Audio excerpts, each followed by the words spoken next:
우리가 죽음을 맞이한 후에는 과연 어떤 일이 펼쳐질까요? 이는 인류가 존재한 이래로 끊임없이 던져온 깊고도 근원적인 질문입니다. 오늘 우리는 그 질문의 가장자리에 다가섰던 한 사람의 놀라운 이야기를 통해 눈에 보이지 않는 세계에 대한 경이로운 증언을 들어보고자 합니다. 이것은 단순히 한 개인의 임사체험 이야기가 아닙니다. 절망의 가장 깊은 곳에서 피어난 희망의 메시지이며 우리가 잊고 있던 사랑의 본질을 다시금 일깨워주는 가슴 벅찬 기록입니다.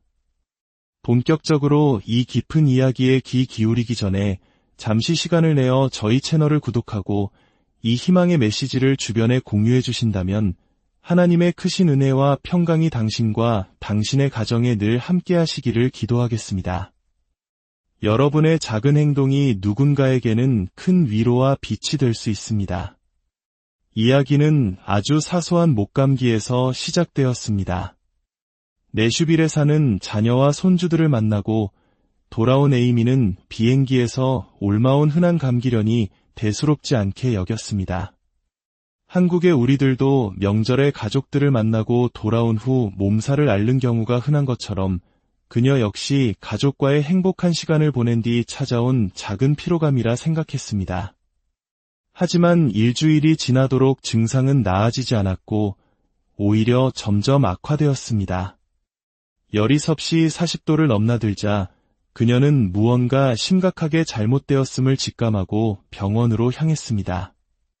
응급실에 도착했을 때 그녀의 몸은 이미 스스로가 위험을 알리는 붉은 신호를 보내고 있었습니다. 얼굴과 목은 알아볼 수 없을 정도로 부어 있었고 목구멍에서는 기이한 압박감이 느껴졌습니다. 그녀는 응급실 접수처 직원에게 다급하게 자신의 상태를 설명했지만 차가운 무심한이 돌아왔습니다. 자리에 앉아서 기다리세요. 그 말에 민감한 성격의 에이미는 서러움에 눈물이 터져 나왔습니다. 그리고 돌아서는 바로 그 순간 그녀의 귓가에 알 수 없는 목소리가 들렸습니다. 너는 곧 쓰러질 것이다. 쓰러진다는 단어를 듣자마자 그녀의 의식은 깊은 어둠 속으로 가라앉았습니다.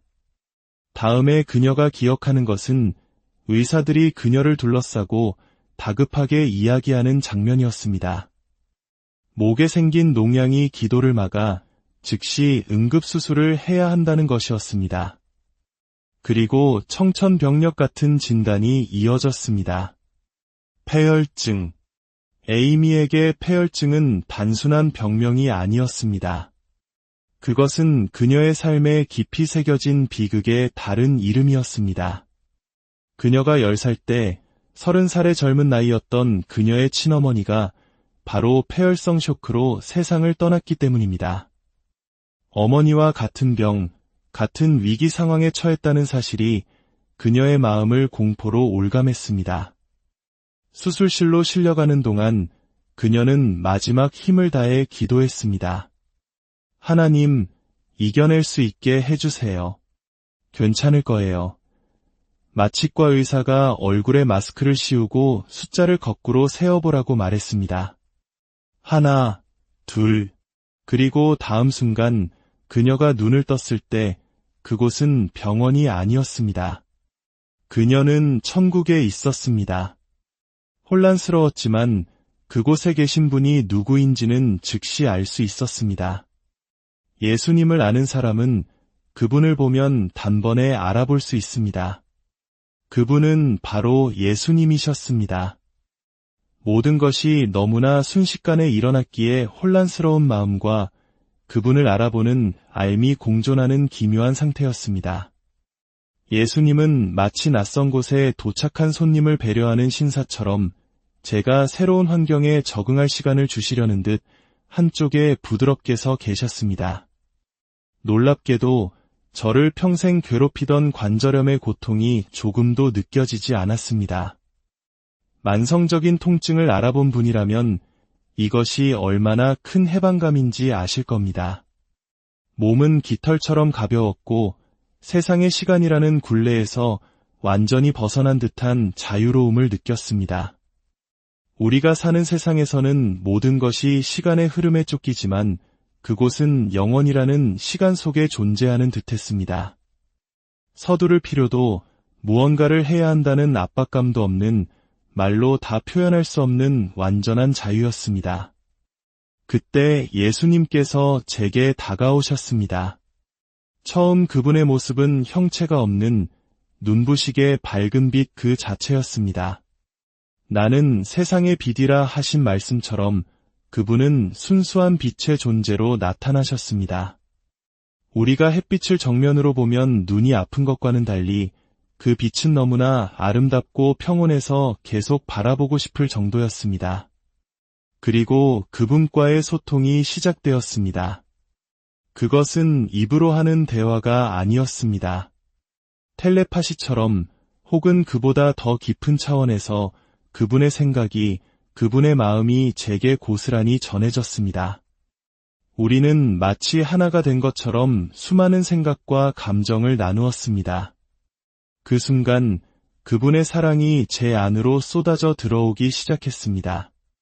이 땅에서 예배하고 찬양할 때 하나님의 임재를 느끼는 것과는 비교할 수 없는 저의 온 존재를 감싸고 채우는 압도적인 사랑이었습니다. 그 사랑의 파도에 온전히 잠겨 저는 영원히 그곳에 머물고 싶었습니다. 세상에서 우리는 외모나 말투, 능력 때문에 불안해하고 위축되곤 합니다.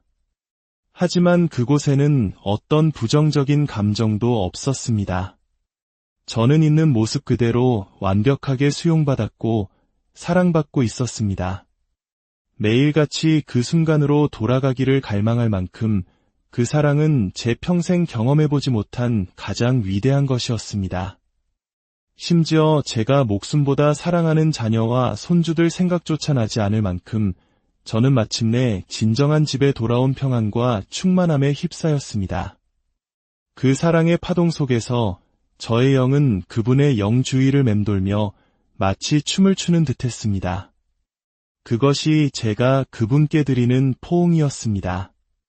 제 심장이 있는 가슴 부근에서는 끊임없이 찬양의 소리가 파동처럼 울려 퍼져나갔습니다. 주변에서는 감미로운 음악이 들려왔습니다. 이 세상의 음악과는 다른 영혼을 울리는 아름다운 멜로디였습니다. 그곳의 모든 존재, 모든 자연이 예수님의 영으로부터 나오는 사랑의 파동과 음악에 연결되어 함께 그분을 찬양하고 있었습니다. 모든 것이 그분을 통해 흐르고 그분 안에서 하나가 되는 완전한 조화의 세계였습니다. 그렇게 황홀한 환영의 시간을 보낸 후 예수님은 제게 다른 모습을 보여주셨습니다. 빛의 존재였던 그분은 이제 영광스러운 몸을 입은 모습으로 나타나셨습니다. 빛나는 흰옷을 입으신 그분의 모습은 우리가 상상하는 예수님의 모습과 닮아 있었지만 온몸에서 뿜어져 나오는 광채는 인간의 언어로 묘사하기 어려웠습니다. 그분은 저를 이끌고 천국을 보여주기 시작하셨습니다. 가장 먼저 눈에 들어온 것은 거대하다는 말로도 부족한 두 그루의 나무와 그 사이에서 흘러나오는 생명수의 강이었습니다.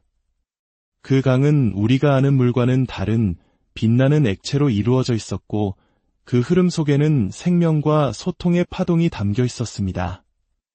천국의 모든 존재는 이 강의 파동을 통해 서로의 마음을 알고 소통하는 듯했습니다. 그곳의 색채는 우리가 프리즘을 통해 보는 무지개 빛과는 차원이 달랐습니다. 수백만 배는 더 강렬하고 다채로운 빛과 색의 향연이 펼쳐졌습니다. 나무들 사이로 비치는 빗줄기 하나하나가 살아 숨쉬는 듯했습니다. 이곳이 바로 우리가 낙원이라 부르는 곳이었습니다. 잔디와 나무, 꽃들까지도 마치 살아있는 생명체처럼 저와 교감했고 모든 것이 사랑으로 충만했습니다. 이 땅에서는 알레르기 때문에 꽃향기조차 마음껏 맡지 못했던 제가 그곳에서는 어떤 불편함도 없이 가장 향기로운 향기에 흠뻑 취할 수 있었습니다. 모든 제약과 고통이 사라진 완전한 치유의 공간이었습니다.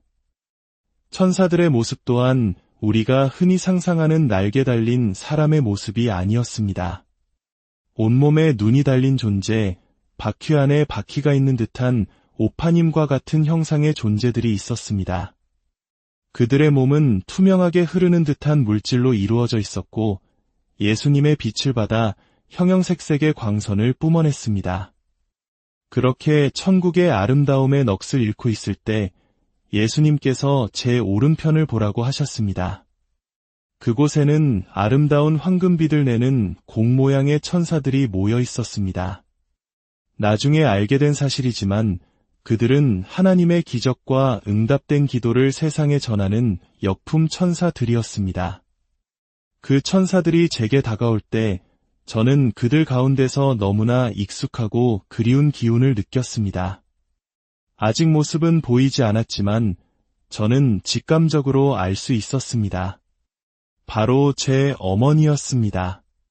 곧이어 어머니가 환한 미소를 지으며 제게 다가왔습니다. 30살의 젊은 나이에 세상을 떠났던 가장 아름다웠던 20대의 모습 그대로였습니다. 우리는 말없이 서로를 끌어안았고 그동안의 그리움과 사랑을 나누었습니다. 그리고 어머니는 제게 놀라운 선물을 보여주셨습니다. 제가 30살에 유산했던 아이를 어머니가 그곳에서 돌보고 계셨습니다. 뿐만 아니라 제 2딸과 여동생이 유산했던 아이들, 즉 제 손주들까지도 모두 어머니의 품에 안겨 있었습니다.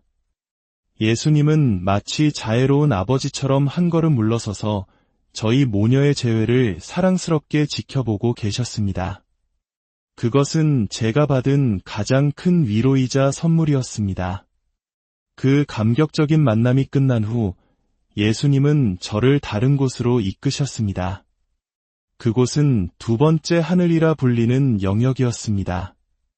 3층 천인 하나님의 보좌가 있는 천국과는 달리 그곳은 어둡고 혼란스러운 분위기였습니다. 사방에서 천사들과 악마들 사이에 영적 전쟁이 치열하게 벌어지고 있었습니다. 붉은 원자폭탄이 터지는 듯한 섬광과 칼이 부딪히는 소리가 가득했습니다. 예수님은 그곳에서 아래를 가리키셨습니다. 제 눈앞에는 사악해 보이는 한 남자가 사무실 책상에 앉아있는 모습이 펼쳐졌습니다. 그는 거만한 표정으로 의자에 기대앉아 있었는데 그에게서 뿜어져 나오는 악의 기운이 느껴질 정도였습니다. 그의 주변에는 수많은 텔레비전, 컴퓨터, 스마트폰이 널려 있었습니다. 그가 입을 열자 담배 연기 같은 검은 물질이 흘러나와 음표 형태로 변했습니다. 그리고 그 음표들은 사악한 파동을 실어 세상으로 퍼져나갔습니다. 악한 영들과 마귀들이 그 파동을 타고 춤을 추며 세상으로 내려가고 있었습니다. 예수님은 저에게 알려주셨습니다. 저것이 바로 적그리스도의 영이라고. 적그리스도는 단순히 예수님을 대적하는 특정 인물이 아니라 예수님을 반대하고 사람들을 미혹하는 모든 사상과 시스템, 영적인 흐름을 의미합니다. 그 순간 저는 예수님의 마음에 있는 깊은 슬픔을 느낄 수 있었습니다. 그분의 마음은 찢어질 듯 아팠습니다. 예수님은 저를 다시 지상으로 데려가셨습니다. 제 앞에는 거대한 들판이 나타났고 순식간에 그곳에는 온갖 종류의 종교 건물들이 솟아났습니다. 개신교 교회, 가톨릭 성당, 몰몬 성전, 이슬람 사원까지. 그리고 예수님은 슬픔에 잠긴 목소리로 말씀하셨습니다. 이곳들은 사람들을 잘못된 길로 이끌고 있다. 그들은 내 사랑을 얻기 위해 무언가를 해야만 한다고, 노력으로 구원을 얻어야 한다고 가르치고 있다. 그때부터 제 귓가에 그분의 간절한 음성이 반복해서 울려 퍼지기 시작했습니다. 내가 그들을 사랑한다고 전해라. 내가 그들을 사랑한다고 전해라. 내가 그들을 사랑한다고 전해라. 그것은 단순한 문장이 아니었습니다. 온 우주를 울리는 사랑의 선포였습니다. 예수님은 우리가 그 어떤 행위로도 그분의 사랑을 얻을 수 없음을 분명히 하셨습니다. 십자가에서 이루신 그분의 은혜는 우리가 해야 할 일은 아무것도 없이 그저 믿음으로 받기만 하면 되는 값없는 선물입니다. 만약 행위로 구원을 얻어야 했다면 예수님을 믿기 전 죄인 중에 괴수였던 저는 결코 그분 곁에 설 수 없었을 것입니다. 하나님의 사랑은 우리의 상태나 조건과 상관없이 지금 이 순간 있는 모습 그대로의 우리에게 온전히 쏟아지고 있습니다. 그분은 우리가 완벽해지기를 기다리시는 것이 아니라 지금 모습 그대로 당신께 나아오기를 원하십니다. 그저 우리와 함께하고 싶어 하시는 것, 그것이 그분의 가장 큰 소망입니다. 다시 두 번째 하늘로 돌아왔을 때 저는 적그리스도의 파동을 타고 사람들을 미혹하는 종교 지도자들의 모습을 보았습니다. 그들은 마치 피리 부는 사나이처럼 수많은 사람을 이끌고 지옥을 향해 춤추며 내려가고 있었습니다. 제 옆에는 불타는 거대한 쓰레기통처럼 보이는 것이 있었는데 그곳에서는 역겨운 냄새가 진동했습니다. 그 안에서는 악마들이 비웃고 있었고 놀랍게도 수많은 사람이 스스로 그 불 속으로 뛰어들고 있었습니다. 제가 아는 사람들의 모습도 보여 저는 경악했습니다. 그들 중에는 사람들을 정죄하고 율법으로 억압하며 지옥을 설파하던 종교 지도자들도 있었습니다. 그것은 예수님을 대적하는 모든 것, 그분의 사랑의 복음을 왜곡하는 모든 것들이 결국 스스로를 파멸로 이끈다는 것을 보여주는 상징적인 장면이었습니다. 그 끔찍한 광경을 뒤로하고 예수님은 저를 다시 3층 천으로 데려가셨습니다. 그곳에서 지구를 내려다보자 이번에는 예수님으로부터 사랑의 파동이 흘러나와 온 땅으로 퍼져나가는 것이 보였습니다. 그리고 그 사랑의 파동이 닿는 곳마다 세상 곳곳에서 밝은 빛들이 켜지기 시작했습니다. 예수님은 말씀하셨습니다. 저것들이 바로 나의 영광의 중심지들이다. 그것은 바로 그분의 임재를 세상에 드러내는 성도들의 모습이었습니다. 다시 그분의 음성이 들려왔습니다. 내가 그들을 사랑한다고 전해라. 얼마 후 예수님은 제게 이제 돌아가야 할 시간이라고 말씀하셨습니다. 어머니는 저를 보낼 준비가 되셨지만 저는 그곳을 떠나고 싶지 않았습니다. 제발 저를 여기 머물게 해주세요. 저는 어린아이처럼 울며 애원했습니다. 마치 유치원 시절 출근하는 아빠의 차를 울면서 쫓아가던 제 모습이 떠올랐습니다. 예수님은 저를 당신의 품에 안고 위로해 주셨습니다. 그리고는 저와 함께 춤을 추기 시작하셨습니다. 우리는 모든 것이 황금으로 만들어진 눈부신 도시에서 춤을 추었습니다. 그분의 보좌에서는 푸른 생명수가 흘러나오고 있었습니다. 그분은 저를 부드럽게 돌리며 춤을 추셨고 그 사랑 속에서 저는 다시 평안을 찾았습니다. 춤을 추며 그분은 저를 제 육신이 있는 곳으로 부드럽게 인도하셨습니다. 그리고 마침내 저를 떠나보내시며 제 얼굴에 숨결을 불어넣으시듯 속삭이셨습니다. 에이미, 기억하여라. 에바다. 그분은 3번 반복해서 말씀하셨습니다. 에바다.